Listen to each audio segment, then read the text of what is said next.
Hello दोस्तों, स्वागत है आपका अपना YouTube channel study with philosopher Baba में।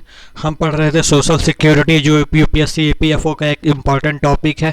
आज ये उसका आखिरी लेक्चर होने वाला है। इसमें हम पढ़ने वाले हैं सामाजिक सुरक्षा से संबंधित योजनाएं जो 2019 में पारित हुई थी। तो इसमें सबसे पहली योजना है राष्ट्रीय जनसंख्या नीति 2019 की। तो भारत में जनसंख्या नियंत्रण का प्रयास स्वतंत्रता के समय से ही किया जा रहा है। साल 1952 में भारत विश्व का पहला ऐसा देश बना जिसने परिवार नियोजन कार्यक्रम की शुरुआत की। वर्ष 1956 में केंद्रीय परिवार नियोजन बोर्ड स्थापित किया गया जिसने बंधकरण पर बल दिया। राष्ट्रीय जनसंख्या नीति 1976 घोषित की गई, जिसके अनुसार छठी पंचवर्षीय योजना के अंतर्गत जन्म दर को घटकर 25 प्रति हजार करना था। वर्ष 1977 में परिवार नियोजन का नाम बदलकर परिवार कल्याण किया गया, परंतु आम जनता में शिक्षा प्रसार के बिना तथा उसके जीवन स्तर में व्यापक सुधार के बिना परिवार नियोजन कार्यक्रम सफल नहीं हो पाया। जिस पिछली जनसंख्या नीति व तमाम प्रयासों की खामियों का निरीक्षण करते हुए नई राष्ट्रीय जनसंख्या नीति 15 फरवरी 2002 को घोषित की गई थी, जिसमें विश्व जनसंख्या दिवस 11 जुलाई के अवसर पर जनसंख्या विस्फोट से संबंधित कुछ चिंताओं को व्यक्त किया गया और जनसंख्या नियंत्रण कानून बनाने व 2 से अधिक बच्चों वाले व्यक्तियों के मतदान संबंधी अधिकार को रद्द करना जैसे उपायों को लागू करने की मांग हुई। हालांकि आर्थिक सर्वेक्षण 2018-19 से इसका खंडन किया गया है कि आगामी 2 दशकों में भारत की जनसंख्या वृद्धि में तीव्र गिरावट होगी। 2030 तक जनसांख्यिकी संक्रमण को प्रदर्शित करते हुए राष्ट्र धीरे धीरे एक स्थिर आबादी की ओर अग्रसर होगा। ये बात की गई है 2018-19 के आर्थिक सर्वेक्षण में। तो अब हम बात करते हैं इसका उद्देश्य क्या है। तो इसका जो अल्पकालिक उद्देश्य है वो ये है कि जनसंख्या का अल्पकालिक उद्देश्य निरोधीकरण, स्वास्थ्य देखभाल, अवस्थापना, निर्माण, समन्वित प्रस्तुति सेवा, स्वास्थ्य कर्मियों की उपलब्धता, शिशु मृत्यु दर व मातृत्व मृत्यु दर लक्ष्य आदि के संबंध में पिछली जनसंख्या नीति के अप्राप्त उद्देश्यों को प्राप्त करना है। मध्यकालिक उद्देश्य है कि चौथे राष्ट्रीय परिवार स्वास्थ्य सर्वेक्षण में यह स्पष्ट हुआ है कि देश के अधिकतर राज्यों ने प्रजनन दर स्तर के लक्ष्य को प्राप्त कर लिया है। दीर्घकालिक उद्देश्य में बताया गया है कि वर्ष 2070 तक एक स्थिर जनसंख्या प्राप्त करना जो कि आर्थिक समृद्धि, समाज विकास तथा पर्यावरणीय सुरक्षा के अनुरूप हो। इसमें महत्वपूर्ण बिंदु क्या है? तो पहला तो यह है कि भारत कुछ विगत वर्षों में अपनी टीएफआर में निरंतर गिरावट और जनसंख्या वृद्धि की धीमी गति को प्राप्त कर लिया है। भारत ऐसे राष्ट्रीय कार्यक्रम प्रारंभ करने वाला विश्व का प्रथम राष्ट्र है जो राष्ट्रीय अर्थव्यवस्था की आवश्यकता के अनुरूप जनसंख्या को स्थिर करने हेतु जन्म दर को कम कर परिवार नियोजन पर बल देता है। राष्ट्रीय जनसंख्या नीति 2000 जो राष्ट्रीय जनसंख्या नीति है उसमें राष्ट्रीय जनसंख्या नीति 2000 के अंतर्गत विभिन्न अल्प विकसित राज्यों जैसे बिहार, मध्य प्रदेश, राजस्थान, उत्तर प्रदेश, उड़ीसा, छत्तीसगढ़, झारखंड और असम जैसे राज्यों में सुधार देखा गया है। पहली बार इन राज्यों की दशकीय वृद्धि दर में गिरावट आई है। विवाह की आयु में वृद्धि होने से माताओं व नवजात शिशुओं के मृत्यु के स्तर पर भी भारी गिरावट आई है। राष्ट्रीय जनसंख्या नीति 2000 में प्रति 1000 जीवित शिशुओं के जन्म पर शिशु मृत्यु दर को 30 से कम करना, प्रति 1 लाख जीवित शिशुओं के जन्म पर मातृत्व मृत्यु दर को 100 से कम करने का लक्ष्य रखा गया था, किंतु 2015 तक इन लक्ष्यों को प्राप्त नहीं किया गया है। महिला और बाल लिंगानुपात में विषमता जो शहरी क्षेत्रों से ग्रामीण क्षेत्रों की ओर अधिक बढ़ रही है तथा प्रवासन और भूमि पुत्र की अवधारणा परस्पर संघर्ष को बढ़ावा दे सकता है, अतः जनसंख्या नीति 2019 के अनुशंसा लाई गई है। अब हम बात करते हैं प्रधानमंत्री जनधन योजना की। तो प्रधानमंत्री जनधन योजना में की जो घोषणा की गई थी वो प्रधानमंत्री नरेंद्र मोदी ने 15 अगस्त 2014 को लाल किले से की थी। इसका शुभारंभ 28 अगस्त 2014 को मेरा खाता भाग्य विधाता आदर्श वाक्य के साथ पूरे देश में किया गया। यह विश्व की सबसे बड़ी वित्तीय समावेशन योजना है। इसका उद्देश्य है वंचित वर्गों को विभिन्न वित्तीय सेवाएं जैसे बैंक खाता, ऋण, बीमा, पेंशन आदि की उपलब्धता को सुनिश्चित करना। इसके 6 स्तंभ हैं। इस योजना को लक्ष्यों को प्राप्त करने के 6 मुख्य स्तंभ निर्धारित किए गए हैं। पहला चरण है 15 अगस्त 2014 से 14 अगस्त 2015 में 3 मुख्य स्तंभ निम्नलिखित हैं। बैंकिंग सुविधाओं की सार्वभौमिक उपलब्धता, सभी परिवारों को ओवरड्राफ्ट 6 महीने से बढ़ाकर 10,000 रुपये अर्थात दोगुना कर दिया गया है तथा रुपए डेबिट कार्ड के साथ मोबाइल बैंकिंग खाता प्रदान करना। वित्तीय साक्षरता कार्यक्रम दूसरे चरण 15 अगस्त 2015 से 15 अगस्त 2018 तक 3 स्तंभ हैं। ओवरड्राफ्ट खातों में चूक को कवर करने के लिए क्रेडिट गारंटी फंड की स्थापना, आयु सीमा को 60 वर्ष से बढ़ाकर 65 वर्ष कर दिया गया है, और सूक्ष्म बीमा, स्वावलंबन जैसी असंगठित क्षेत्र पेंशन योजना। इसके अतिरिक्त द्वितीय चरण में पर्वतीय, जनजातीय और दुर्गम क्षेत्रों में रहने वाले परिवारों को शामिल किया जाएगा। इस चरण में परिवार के शेष वयस्क सदस्यों और विद्यार्थियों पर भी ध्यान केंद्रित किया जाएगा। अब हम बात करते हैं इसकी प्रगति की कि ये कहां तक प्रगति कर पाई है। तो 31 अगस्त 2016 की स्थिति के अकॉर्डिंग 14.79 करोड़ ग्रामीण और 9.31 करोड़ शहरी बैंक खातों समेत कुल 24.1 करोड़ बैंक खाते खोले गए। 19 करोड़ रुपए डेबिट कार्ड वितरित किए गए। खोले गए खातों में कुल जमा राशि 42,094.24 करोड़ रुपए है। कुल खातों में क्षेत्रीय ग्रामीण बैंक एवं निजी क्षेत्र के बैंकों की हिस्सेदारी 17% और 4% रही। 24.35% खाते शून्य बैलेंस के खाते हैं। अब हम बात करते हैं स्वाभिमान योजना से श्रेष्ठता। स्वाभिमान योजना में वे गांव शामिल थे जिनकी आबादी 2000 से अधिक थी, जबकि प्रधानमंत्री जनधन योजना के तहत वे सभी गांव शामिल हैं जिनकी आबादी 1000 से अधिक है। स्वाभिमान योजना पूर्णतः गांव लक्षित थी, जबकि प्रधानमंत्री जनधन योजना में गांव एवं शहर दोनों शामिल है, जिसे बढ़ाकर हर वयस्क व्यक्ति तक कर दिया गया है। स्वाभिमान योजना के तहत खोले गए बैंक खातों में खाता धारक को खाता खोलने हेतु एक निश्चित राशि जमा करनी होती है, जबकि प्रधानमंत्री जनधन योजना के तहत जीरो बैलेंस पर भी खाते खोले जा सकते हैं। अब हम बात करते हैं इस योजना से लाभ क्या है। तो पहला लाभ यह है कि खाते में जमा राशि पर ब्याज प्रदान किया जाता है। 1 लाख रुपए का दुर्घटना बीमा कवर करती है, जिससे बढ़ाकर 2 लाख रुपए कर दिया गया है। इस योजना के तहत 30,000 रुपए का जीवन बीमा लाभार्थी को उसकी मृत्यु पर सामान्य शर्तों की प्रतिपूर्ति पर देय होगा। प्रत्यक्ष लाभ अंतरण यानी डीबीटी 6 माह के संचालन पर ओवरड्राफ्ट सुविधा, इससे डीबीटी योजना को भी बढ़ावा मिलेगा। अब हम बात करते हैं राष्ट्रीय खाद्य सुरक्षा अधिनियम 2013 की। तो लोगों की खाद्य सुरक्षा के प्रति वचनबद्धता को और सुदृढ़ बनाने के लिए भारत सरकार ने राष्ट्रीय सुरक्षा अधिनियम 2013 बनाया, जो सितंबर 2013 से लागू हो गया। इस अधिनियम में मानव जीवन चक्र दृष्टिकोण के अनुसार अनाज और पोषक आहार सुरक्षा का प्रावधान किया गया है। इसके अंतर्गत लोगों को उचित दाम पर समुचित मात्रा में बेहतर भोजन सुनिश्चित करने की व्यवस्था की गई है, ताकि वे गरिमापूर्ण जीवन जी सके। यह अधिकतम खाद्य सुरक्षा के प्रति दृष्टिकोण में बदलाव का सूचक है, जिसमें खाद्य सुरक्षा को कल्याण के एक उपाय की बजाय कानूनी अधिकार का रूप दिया गया है। यह अधिनियम जो है 75% ग्रामीण आबादी और 50% शहरी आबादी को कवर करता है। इसमें लक्षित सार्वजनिक वितरण प्रणाली के अंतर्गत सस्ता अनाज लाभार्थियों को मुहैया कराया जाएगा। एक तरह से यह अधिनियम देश की 2/3 आबादी को लाभ पहुंचाता है। पात्र व्यक्ति हर महीने क्रमशः 3 रुपये, 2 रुपये और 1 रुपये प्रति किलोग्राम की दर से 5 किलोग्राम चावलों, गेहूं और मोटे अनाज प्राप्त करने का हकदार है। वर्तमान अंत्योदय अन्न योजना से संबंधित परिवार, जो निर्धनों में सबसे निर्धन समझे जाते हैं, उपरोक्त मूल्यों पर प्रतिमाह परिवार 35 किलोग्राम अनाज प्राप्त करते रहेंगे। और इसमें क्या है, और इसमें ये है कि और इसमें हम देखने की कोशिश करते हैं कि और क्या इसमें किया गया है। तो इसमें जो किया गया है, इस अधिनियम में जिला और राज्य स्तरों पर शिकायत निवारण तंत्र की व्यवस्था का भी प्रावधान है। पारदर्शिता और जवाबदेही सुनिश्चित करने के लिए अलग से प्रावधान किए गए हैं। और इसमें राष्ट्रीय खाद्य सुरक्षा अधिनियम जो है राज्यों, केंद्र शासित प्रदेशों में कार्यान्वित किया जा रहा है। 73 करोड़ से अधिक लाभार्थियों को कवर करता है, परंतु यह कवरेज करीब 81 करोड़ लोगों को अधिनियम के दायरे में लाने की है। चंडीगढ़, पुडुचेरी एवं दादरा नगर हवेली के शहरी क्षेत्रों में यह अधिनियम रोकड़ अंतरण पद्धति के रूप में लागू किया जा रहा है, जिसके अंतर्गत खाद्य सब्सिडी सीधे लाभार्थियों के बैंक खातों में अंतरित की जाती है, जिसके पास मुक्त बाजार से अनाज खरीदने का विकल्प होता है। अब हम बात करते हैं अंत्योदय अन्न योजना की। तो सार्वजनिक वितरण प्रणाली यानी पब्लिक डिस्ट्रीब्यूशन सिस्टम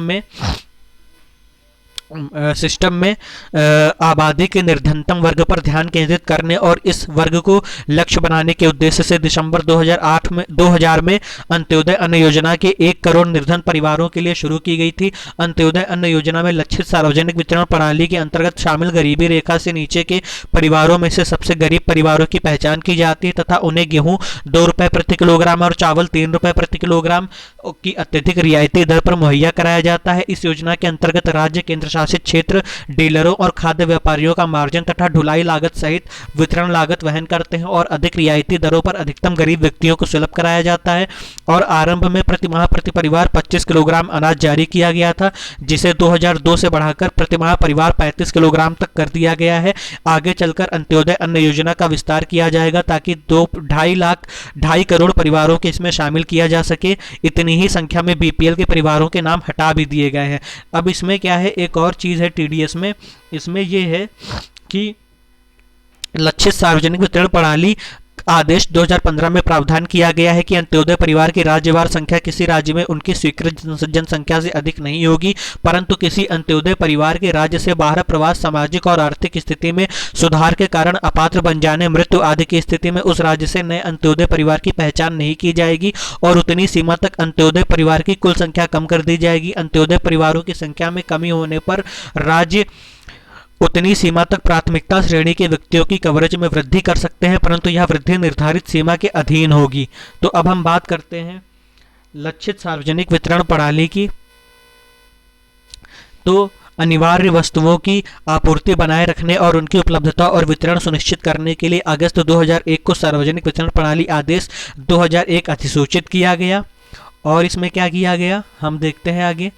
इसमें 2001 को राष्ट्रीय खाद्य सुरक्षा अधिनियम 2013 के अनुरूप बनाने के लिए विभाग ने लक्षित सार्वजनिक वितरण प्रणाली नियंत्रण आदेश 2015 वर्ष 2015 में अधिसूचित किया।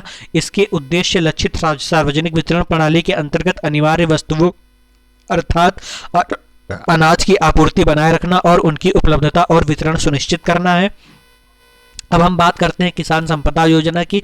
तो भारत सरकार ने हाल में नई केंद्रीय क्षेत्र की योजना संपदा, कृषि, समुद्री प्रसंस्करण और कृषि प्रसंस्करण क्लस्टरों के विकास की योजना 2017 में प्रारंभ किया है और 2016-20 के लिए 6000 करोड़ रुपए की राशि आवंटित की गई है। यह योजना 14वें वित्त आयोग चक्र के साथ साथ समाप्त होगी। यह एक विस्तृत पैकेज है जो खेत से खुदरा दुकानों तक कारगर सप्लाई श्रृंखला प्रबंधन के साथ आधुनिक अवसंरचना निर्माण में सहायक होगा। यह न केवल खाद्य प्रसंस्करण उद्योग को बड़े पैमाने पर प्रोत्साहित करेगा बल्कि किसानों को बेहतर मूल्य भी प्रदान करने में सहायक सिद्ध होगा। और इसमें यह किसानों की आय दुगुनी करने, विशेषकर ग्रामीण क्षेत्रों में रोजगार अवसर प्रदान करने, कृषि उत्पादों की बर्बादी में कमी लाने, प्रसंस्करण स्तर बढ़ाने और प्रसंस्कृत खाद्य के निर्यात प्रोत्साहन के लिए बड़ा कदम है। अब हम बात करते हैं दीनदयाल उपाध्याय ग्रामीण कौशल योजना की। तो दीनदयाल उपाध्याय ग्रामीण कौशल योजना मंत्रालय के अंतर्गत स्थापना से जुड़ा कौशल प्रशिक्षण कार्यक्रम है। इसकी घोषणा 2014 को की गई थी। योजना राष्ट्रीय विकास कौशल नीति का महत्वपूर्ण अंश है और इसका महत्वाकांक्षी कार्यक्रम वैश्विक मानकों तथा आवश्यकताओं के अनुरूप वेतन व्यवस्था संबंधित कौशल कार्यक्रमों का मानक निर्धारित करना है। इसका अंतिम उद्देश्य ग्रामीण भारत को कुशल श्रम के वैश्विक प्राथमिक स्रोत के रूप में विकसित कर भारत की विशाल आबादी को जनसांख्यिकीय लाभ पहुंचाना है। परिणाम के रूप में यह योजना वैसे 3.5 करोड़ गलत बोल गए। परिणाम के रूप में यह योजना वैसे 5.5 करोड़ गरीब ग्रामीण युवकों को लाभ देगी जिन्हें स्थायी रोजगार के जरिए प्रशिक्षित किया जा सकता है। इस तरह यह योजना गरीबी उन्मूलन में महत्वपूर्ण भूमिका निभा सकती है। DDU-GKY भारत में मानक कुशलता प्रदान करने की अग्रणी योजना है। यह पहली योजना है जो प्रशिक्षण के लिए संचालन प्रक्रियाओं के मानक को अधिसूचित करती है। यह पहली योजना है जो IT समाधानों को लागू करती है, यथा प्रशिक्षणों के लिए आवश्यक टैबलेट आधार से जुड़ी बायोमेट्रिक हाजिरी सुविधा और प्रशिक्षण केंद्रों तथा वर्गों तक पहुंचाने की इसमें कोशिश की जा रही है। अब हम बात करते हैं स्वच्छ भारत मिशन की। तो स्वच्छ भारत मिशन का शुभारंभ 2014 में शुरू किया गया था। स्वच्छ भारत मिशन के पीछे धारणा यह है कि प्रत्येक व्यक्ति शौचालयों, ठोस और तरल कचरे की निपटान की प्रणालियों और ग्राम स्वच्छता सहित स्वच्छता सुविधाएं मुहैया कराई जाए।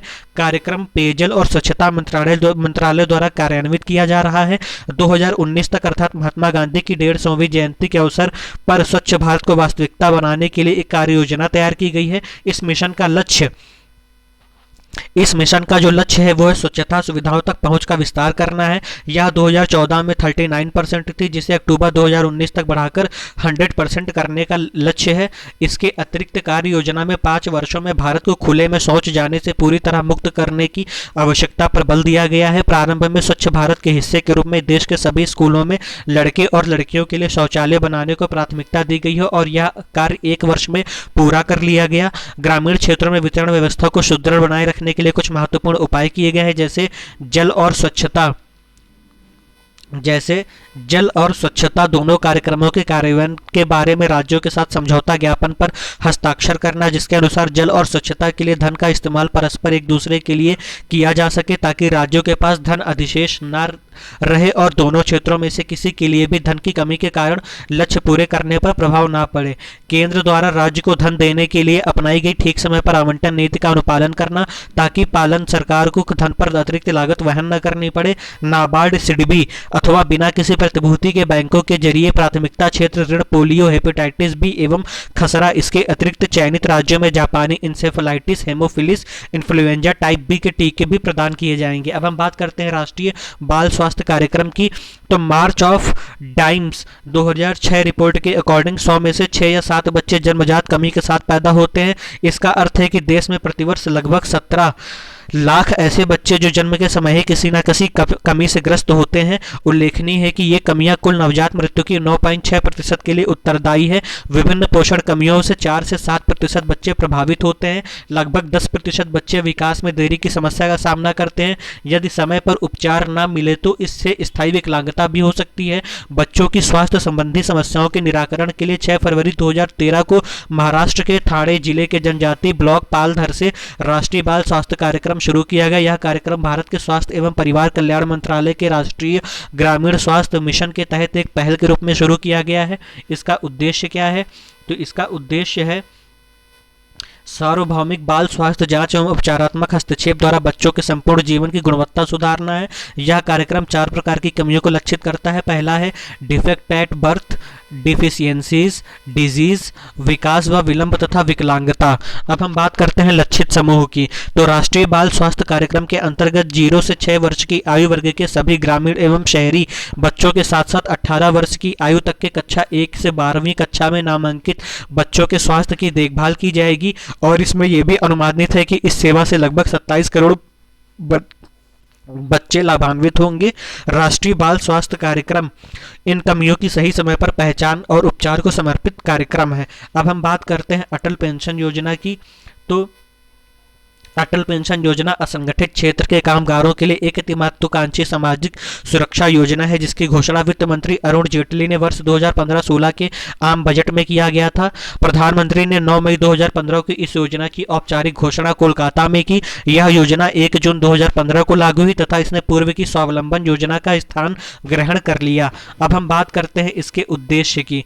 तो इसका उद्देश्य है निजी क्षेत्र में कार्यरत असंगठित गरीब कामगारों की वृद्धावस्था आय सुनिश्चित करने हेतु उन्हें राष्ट्रीय पेंशन योजना में शामिल होने के लिए प्रोत्साहित करना तथा समर्थ बनाना। इसमें प्रावधान क्या किए गए हैं? इस योजना के तहत अभिदाताओं के उनके अंशदान के आधार पर 60 वर्ष की आयु के होने पर 1000 से 5000 रुपये प्रतिमाह के मध्य पेंशन की उपलब्धता असंगठित क्षेत्रों के कामगारों को दिया जाएगा। अटल पेंशन योजना के अंतर्गत सभी बैंक खाता धारक जिनकी आयु 18 से 40 वर्ष है इस योजना के पात्र हैं। किसी सांविधिक सामाजिक सुरक्षा योजना के सदस्य तथा आयकर दाता इस योजना के तहत अपात्र हैं। योजना के अंतर्गत पेंशन प्रारंभ होने की आयु 60 वर्ष होगी। अटल पेंशन योजना के अंतर्गत लाभार्थी की मृत्यु के पश्चात उसके जीवन साथी को पेंशन मिलेगी। उसके बाद लाभार्थी द्वारा नामित व्यक्ति को 1.7 लाख से 8.5 लाख तक की राशि प्रदान की जाएगी। अटल पेंशन योजना का संचालन पेंशन निधि नियामकीय तथा विकास प्राधिकरण द्वारा किया जाता है। एपीवाई के अंतर्गत व्यक्तिगत अभिदाताओं के पास मासिक आधार पर अंशदान देने का विकल्प होगा। देर से हुए भुगतान पर बैंकों द्वारा न्यूनतम 1 रुपये प्रतिमाह से अधिकतम 10 रुपये प्रतिमाह के बीच अतिरिक्त राशि वसूली जा सकती है। सरकार द्वारा अभिदाताओं के लिए निर्धारित पेंशन की गारंटी दी जाएगी। अब हम बात करते हैं इसके अगले प्रावधान की। तो इसमें जो अगला प्रावधान है वो ये है कि सरकार द्वारा अभिदाताओं के लिए निर्धारित पेंशन गारंटी दी जाएगी। सरकार द्वारा पात्र अभिदाताओं के लिए निर्धारित पेंशन की गारंटी दी जाएगी। सरकार द्वारा प्राप्त अभिदाताओं के लिए अभिदाता अंशदान का 50% अथवा 1000 रुपये प्रतिवर्ष जो भी कम हो का सह अंशदान भी किया जाएगा। अब हम बात करते हैं प्रधानमंत्री मुद्रा योजना की। लेकिन उससे पहले हम अपने फ़ोन को सही कर लेते हैं। बार बार लाइट चली जा रही है, इसकी क्या प्रॉब्लम है देखते हैं।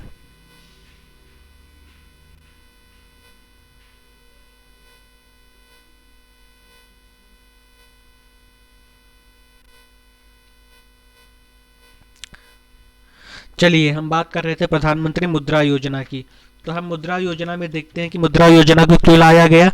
तो भारत में समावेशी विकास की दृष्टि से अति महत्वपूर्ण माने जाने वाले सूक्ष्म, लघु एवं मध्यम उद्योग उपेक्षा के शिकार रहे हैं। भारत में 10 करोड़ से अधिक रोजगार का सृजन करने वाला यह क्षेत्र अनेक चुनौतियों यथा अपर्याप्त वित्त कौशल, ज्ञान आधार संरचना तथा तकनीकी अंतराल तथा बाजार उन्मुखता की कमी आदि का सामना कर रहा है। विकास की संभावनाओं के बावजूद वित्तीय सहयोग की कमी इस क्षेत्र को दुष्प्रभावित करता रहा है। इस आलोक में सूक्ष्म उद्योगों को वित्तीय सहायता उपलब्ध कराने हेतु धनहीन को धन प्रदान करने के लक्ष्य के साथ 8 अप्रैल 2015 को प्रधानमंत्री मुद्रा योजना का शुभारंभ किया गया। इस योजना के तहत मुद्रा यानी कि micro unit development and refinance agency का गठन किया गया। मुद्रा का गठन कंपनी अधिनियम 2013 के अंतर्गत गठित एक गैर बैंकिंग वित्तीय संस्था के रूप में किया गया है। इसमें हम देखते हैं कि विजय क्या है, तो पिरामिड के निम्नतम स्तर के व्यापक आर्थिक एवं सामाजिक विकास के लिए सर्वोत्तम एवं वैश्विक स्तर का एकीकृत वित्तीय एवं सहायता सेवा प्रदान करना। इसका उद्देश्य है सूक्ष्म उद्यम क्षेत्र की समृद्धि के लिए पारितंत्र के निर्माण के माध्यम से समावेशी एवं टिकाऊ विकास हासिल करना।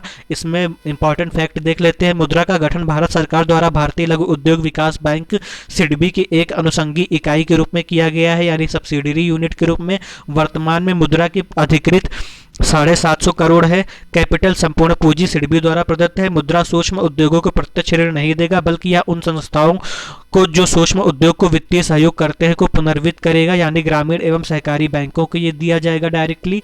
और इसमें जो है मुद्रा सूक्ष्म उद्योगों को अधिकतम 10 लाख तक के ऋण हेतु पुनर्वित्त पोषण करता है। योजना के अंतर्गत सूक्ष्म संस्थाओं की को 3 श्रेणियों में विभाजित किया गया है। पहला शिशु उद्योग, किशोर उद्योग, तरुण उद्योग। इस योजना के तहत ऋणी को मुद्रा कार्ड भी जारी किए जाएंगे। मुद्रा कार्ड एक डेबिट कार्ड होता है जिससे ऋणी जितनी बार चाहे ऋण राशि को निकाल सकता है। अब इसका हम कार्य देख लेते हैं। तो मुद्रा के 4 कार्य हैं। पहला प्रौद्योगिकी सहयोग, दूसरा पुनर्वित्त पोषण, मुद्रा ऋण पर साख गारंटी, विकासात्मक एवं उन्नति संबंधी गतिविधियां जैसे कौशल विकास, उद्यमिता विकास, वित्तीय साक्षरता एवं संस्थागत विकास। तो ये था हमारा प्रधानमंत्री मुद्रा योजना। अब हम बात करते हैं राष्ट्रीय महिला नीति 2016 की।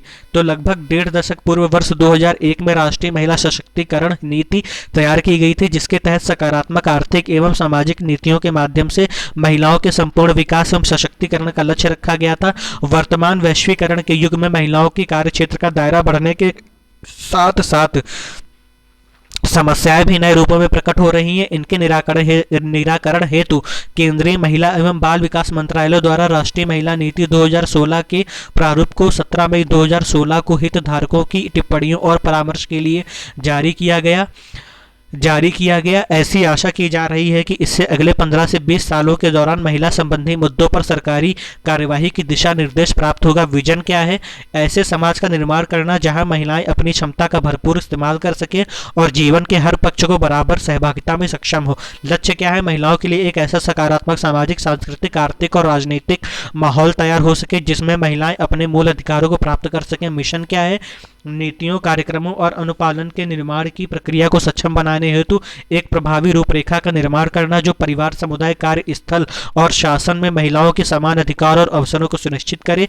इसका उद्देश्य क्या है? तो महिलाओं को आनंद और विधि सम्मत मौलिक अधिकारों की वास्तविक प्राप्ति और उनकी पूरी क्षमता के एहसास हेतु सक्षम बनाने के लिए एक अनुकूल सामाजिक, सांस्कृतिक, आर्थिक और राजनीतिक वातावरण का निर्माण करना, समग्र विकास करना, महिलाओं की उचित, वहनीय और गुणवत्तापूर्ण स्वास्थ्य देखभाल हेतु एक समग्र एवं जीवन चक्र दृष्टिकोण, सार्वभौमिक और गुणवत्तापूर्ण शिक्षा तक महिलाओं या लड़कियों की पहुंच में वृद्धि एवं प्रोत्साहन करना, अर्थव्यवस्था में महिलाओं की निर्णयन एवं भागीदारी को बढ़ावा देना, निर्णयन एवं प्रशासनिक संस्थाओं सहित सामाजिक, राजनीतिक और आर्थिक क्षेत्रों में बराबर की भागीदारी, सामुदायिक सहभागिता और पुरुषों लड़कों के साथ कार्य के प्रति भेदभावपूर्ण सामाजिक मनोभावों, मानसिकता में बदलाव लाना, लिंग संवेदनशील कानूनी न्यायिक प्रणाली का विकास, नीतियां, कानून, कार्यक्रमों, संस्थाओं और सामुदायिक सहभागिता के सुदृढ़ीकरण के माध्यम से महिलाओं के खिलाफ हिंसा के सभी रूपों का उन्मूलन करना है।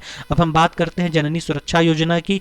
तो जननी सुरक्षा योजना राष्ट्रीय ग्रामीण स्वास्थ्य मिशन के अंतर्गत एक सुरक्षित मातृत्व कार्यक्रम है। 12 अप्रैल 2005 को प्रधानमंत्री ने योजना का शुभारंभ किया। इस योजना के तहत संस्थागत प्रसव होने पर प्रसूताओं को प्रसव के दौरान एवं प्रसवोत्तर देखभाल हेतु आर्थिक सहायता उपलब्ध कराई जाएगी। यह 100% केंद्र प्रायोजित योजना है। इसका उद्देश्य क्या है? तो इसका उद्देश्य है गरीब गर्भवती महिलाओं के संस्थागत प्रसव को बढ़ावा देते हुए मातृ एवं नवजात मृत्यु दर को कम करना है। इसका इंपॉर्टेंट फैक्ट क्या है, जननी सुरक्षा योजना देश के सभी राज्यों एवं संघशासित प्रदेश में वर्ष 2005 से क्रियान्वित की जा रही है। इसमें विशेषकर कम संस्थागत प्रसव दर वाले राज्यों जैसे यूपी, उत्तराखंड, बिहार, झारखंड, एमपी, छत्तीसगढ़, असम, उड़ीसा, राजस्थान और जम्मू कश्मीर की गरीब गर्भवती महिलाओं पर विशेष ध्यान केंद्रित किया गया है।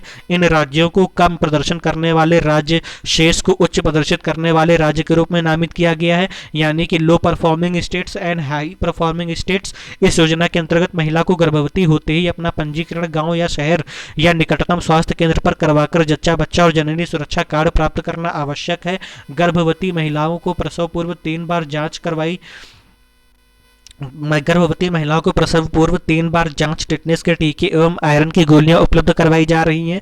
योजना के अंतर्गत संस्थागत प्रसव कराने वाली हर वर्ग की महिला को वित्तीय सहायता प्रदान की जा रही है। गर्भवती महिलाओं को सरकारी संस्थान अथवा पंजीकृत संस्थान में प्रसवोपरांत एलपीएस में सभी जन्म पर, जबकि एचपीएस में सिर्फ 2 बच्चों तक प्राप्त होती है। बीपीएल परिवार की महिला के घरेलू प्रसव पर 500 रुपए की राशि का भुगतान संबंधित प्रसाविका अथवा नजदीकी के प्राथमिक स्वास्थ्य केंद्र के प्रभारी द्वारा 7 दिवस में चेक द्वारा किया जाएगा। रेफरल परिवहन सुविधा सभी वर्गों की ग्रामीण प्रसूताओं को देय होगा। तो ये थे हमारी सोशल सिक्योरिटी से रिलेटेड कुछ स्कीम्स जो केंद्र सरकार द्वारा चलाई जा रही हैं, जिनको जानना एग्जाम पॉइंट ऑफ व्यू से बहुत ही ज़्यादा ज़रूरी था। तो हमने उनके बारे में जान लिया है। जो भी योजनाएं बची हुई हैं वो आप करंट अफेयर्स मैगजीन से कवर कर सकते हैं, क्योंकि उसमें बीच में कोरोना का समय आ गया था, तो कोरोना में तो इतनी ज़्यादा डेवलपमेंट हुई नहीं है। जो हुआ है जून 2020 से लेके दिसंबर 2020 तक हुआ है, तो उसमें भी कुछ योजनाएं नहीं आई हैं, ज़्यादा योजनाएं पारित नहीं हुई हैं। तो इसलिए स्कीम इतनी ही है, तो इतने पर फोकस करिए। एग्जाम में इतना ही आएगा, इससे ज़्यादा नहीं आएगा।